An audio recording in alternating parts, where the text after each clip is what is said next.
Good afternoon.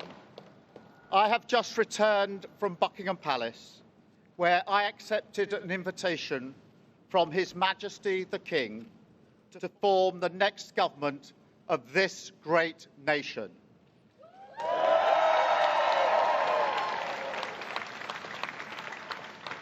I want to thank the outgoing Prime Minister, Rishi Sunak.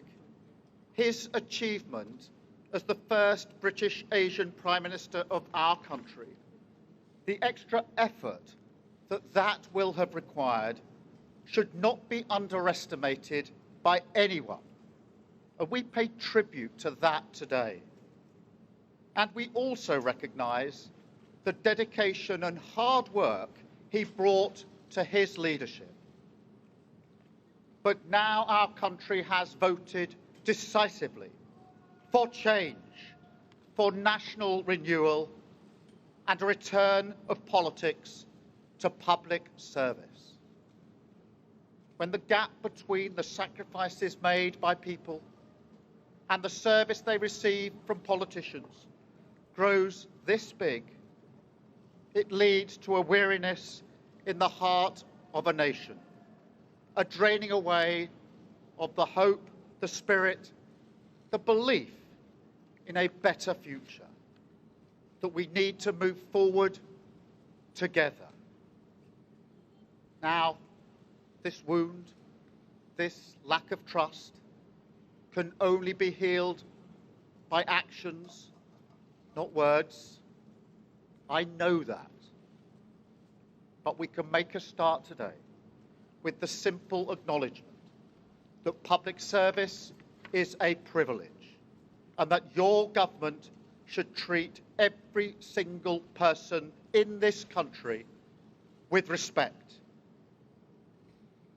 If you voted Labour yesterday, we will carry the responsibility of your trust as we rebuild our country.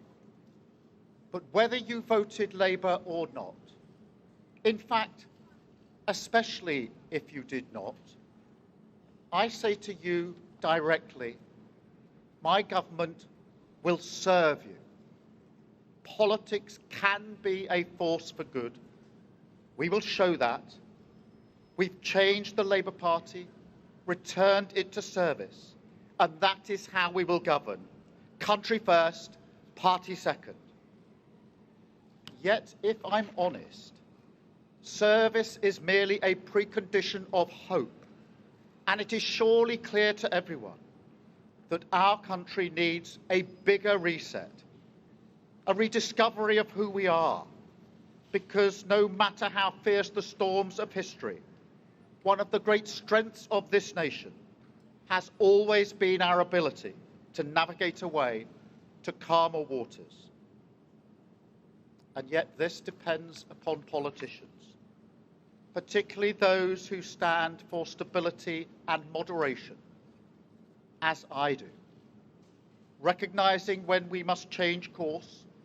For too long now, we've turned a blind eye as millions slid into greater insecurity. Nurses, builders, drivers, carers, people doing the right thing, working harder every day, recognised at moments like this before, yet as soon as the cameras stop rolling, their lives are ignored. I want to say very clearly to those people, not this time. Changing a country is not like flicking a switch.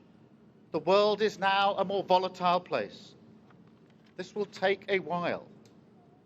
But have no doubt that the work of change begins immediately.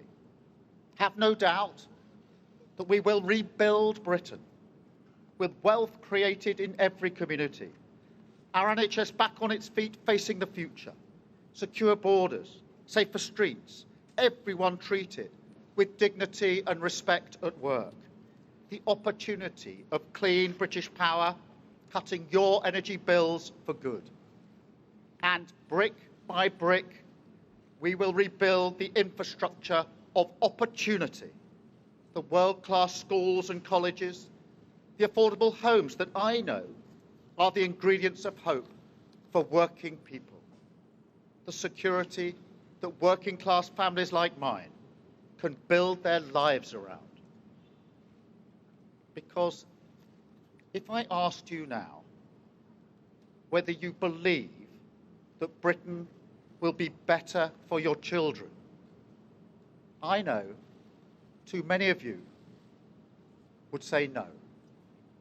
And so my government will fight every day until you believe again. From now on, you have a government unburdened by doctrine, guided only by the determination to serve your interest, to defy, quietly, those who have written our country off. You have given us a clear mandate, and we will use it to deliver change, to restore service and respect to politics, end the era of noisy performance, tread more lightly on your lives, and unite our country.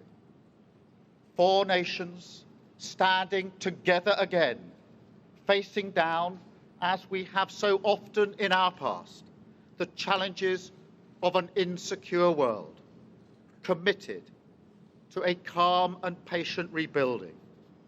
So, with respect and humility, I invite you all to join this government of service in the mission of national renewal.